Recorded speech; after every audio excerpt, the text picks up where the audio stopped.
Zone, అదే safety zone అయి ఉన్నది. Now the devil ఏమంటారు చూసారా? The devil in the form of Ramses. దయ్యం ఇప్పుడు ఏ రూపంలో ఉన్నాడంట? నిజమేనా? అప్పుడు దయ్యాలు ఒక రామ్సెస్ రూపంలో ఉంటే ఇప్పుడు ఎన్ని దయ్యాలు ఏ రూపంలో ఉన్నాయని చెప్పాను నేను. సైంటిస్టుల రూపంలో ఉన్నాయి, విజ్ఞాన రూపంలో ఉన్నది, చదువు రూపంలో ఉన్నది, దేవుని తిరస్కరిస్తున్నది, దేవుని రిజెక్ట్ చేస్తున్నది. The first thing he did was get rid of the children. వాడు రామ్సెస్ వచ్చి మొట్టమొదటి కార్యం ఏం చేశాడు? పిల్లల్ని లేకుండా చంపాలని చూశాడు. దేంతో? విత్ న్యాచురల్ డెత్, భౌతికమైన మరణం ద్వారా పిల్లల్ని చంపాడు. And as soon as the son of God was born, ఎప్పుడైతే దేవుని కుమారుడు జన్మించాడో, వింటున్నారు మళ్ళీ బైబిల్ మధ్య భాగంగా వస్తున్నాడు.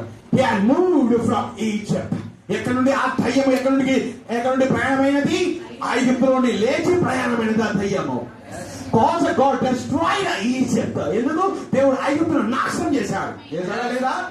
మోషే కాదు, ఆయన నాశనం చేశాడు.